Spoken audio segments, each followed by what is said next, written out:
Okay, everyone grab a coffee. We will start in a few minutes with the next talk from Martin. I think they are all tired a little bit. Not you. Kommt doch noch jemand.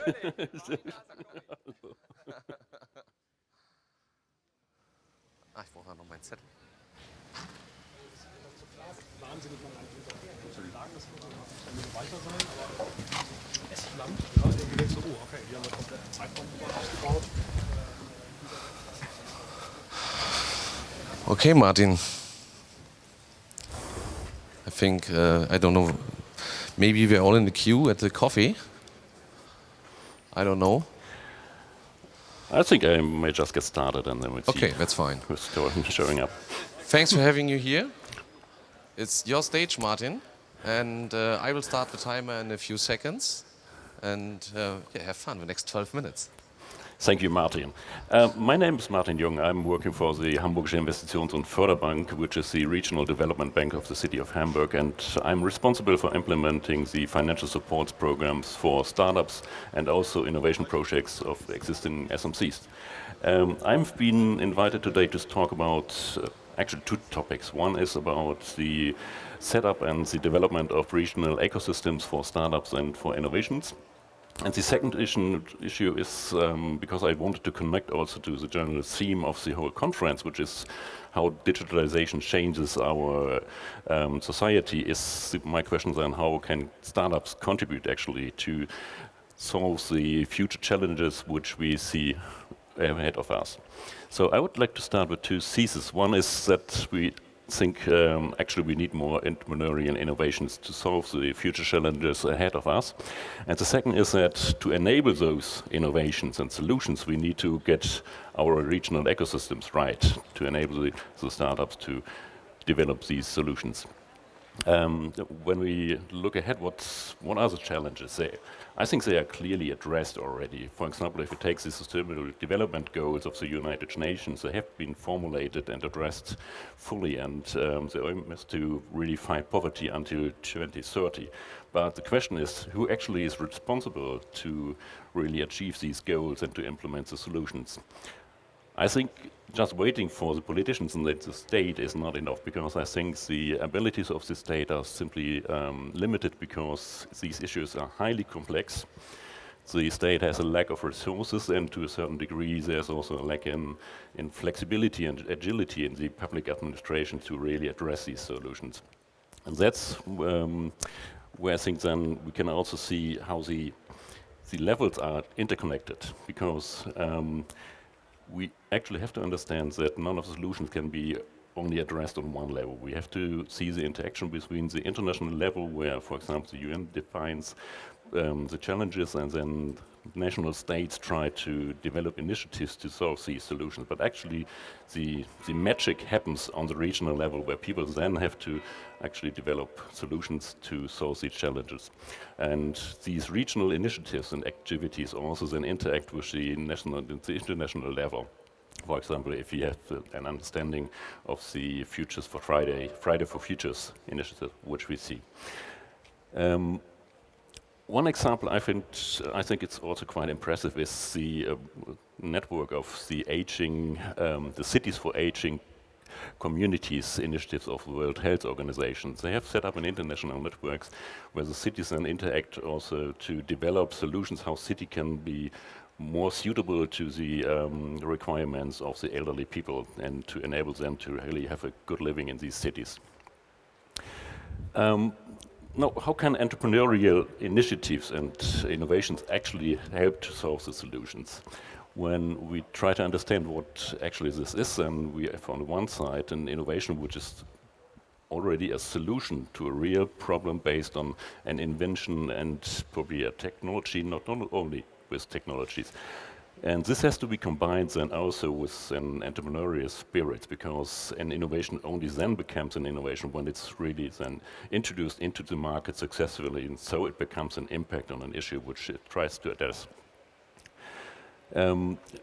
entrepreneurship is not only about making money, and if we see the startups, for example, here in Hamburg, then we see increasingly that actually, yes, they want to earn money, but they also want to have an impact.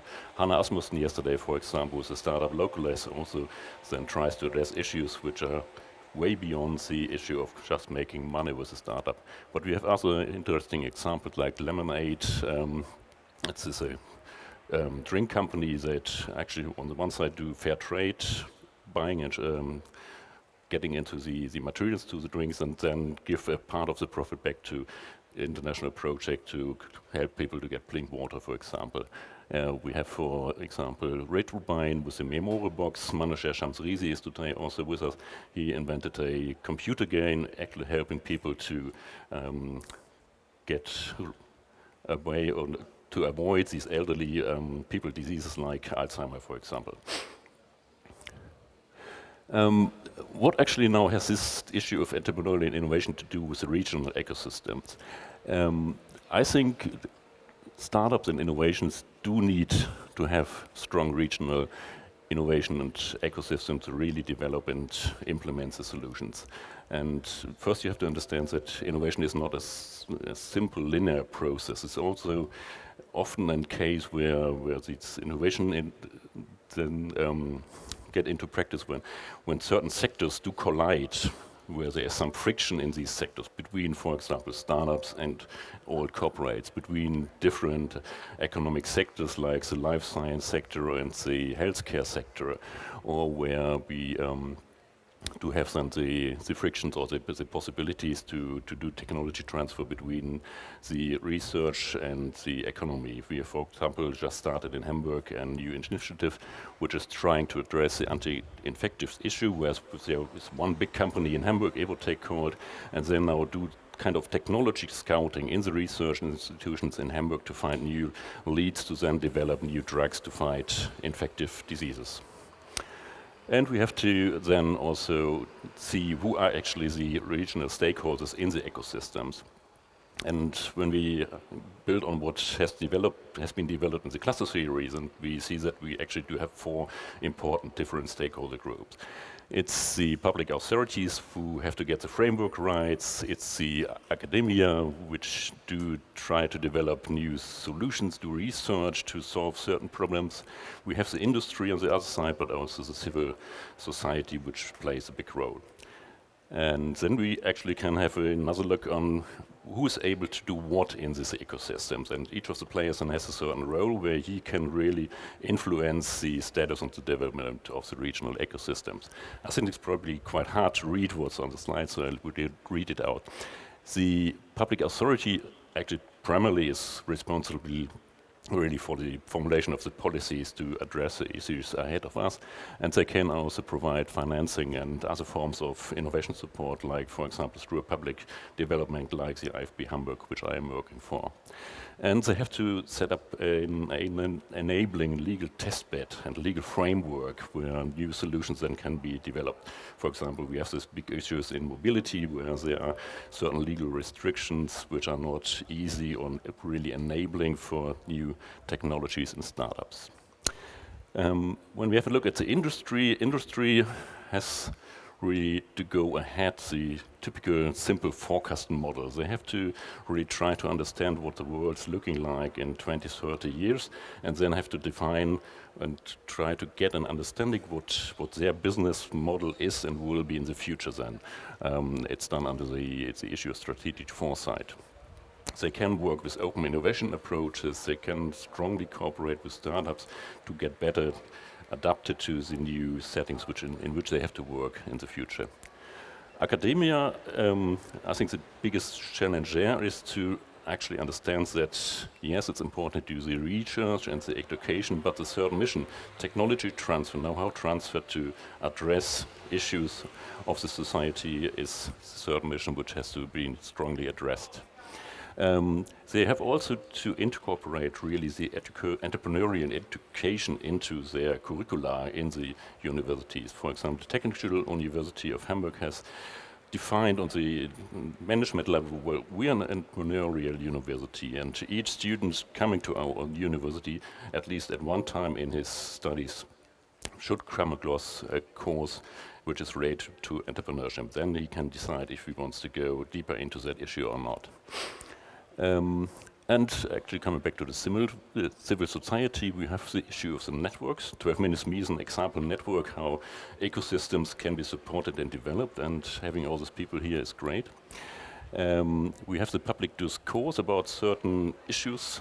We have seen it just before the election, which was recently in Germany and in Europe, and how much influence a YouTube video like from a guy from like the guy Rizu has on the public discussion on these issues and how the politics should address the future challenges. We need on the regional level also additional possibilities where people can actually meet. We have this conference here, but we have other formats. We have tried to establish one format on an annual basis, which is the Hamburg Innovation Summit, a place where all the different stakeholders meet on an annual basis to really discuss about issues and addressing the future challenges and try to really network to get the challenges and the innovations into the market. So for the future, what would I like you to take with you? I think together we can make a difference, and I think it's important really that you try to develop your innovations and startups and bring it forward. And we as regional promotional banks are in many cases able to support these initiatives, these startups, these innovations with some financial means. So please feel free to contact me and try to get things going. Thanks a lot. I think we'll save the rest for the questions. Now it's working, I think. Thank you. Okay. Now we will start with 6 minutes Q&A session. Any questions here in this area?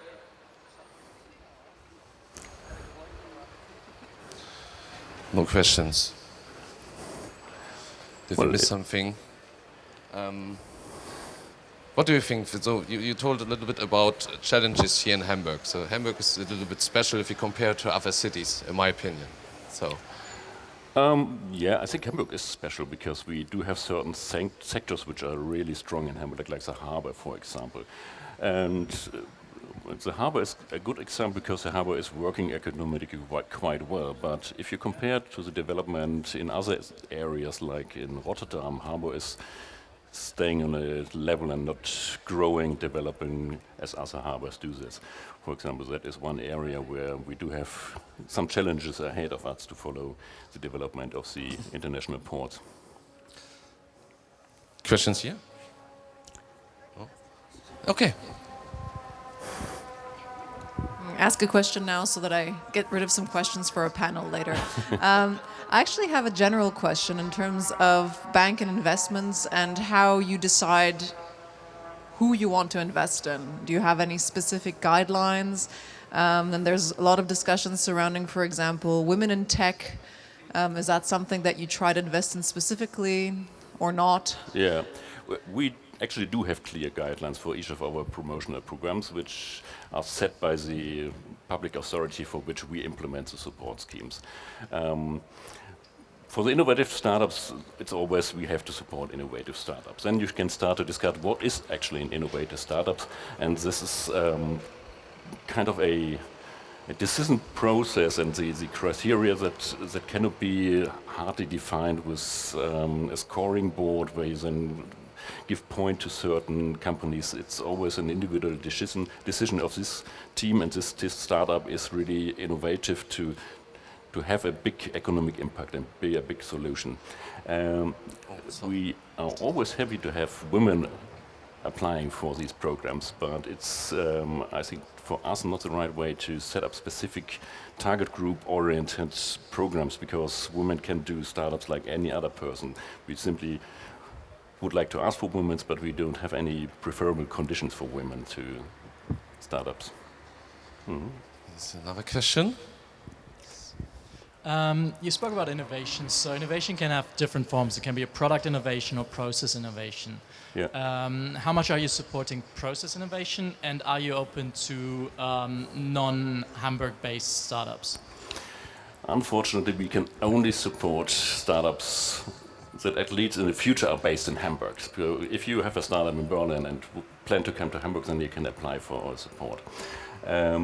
For startups, we have two different grant programs. One is called InnoRamp-Ups. That is very much technology-based innovation. But we now, as we see that there's another segment where we do have many really interesting startups, a second program which is called InnoFounder, and this also addresses all the new digital content, media, service-oriented innovations. Any other questions here?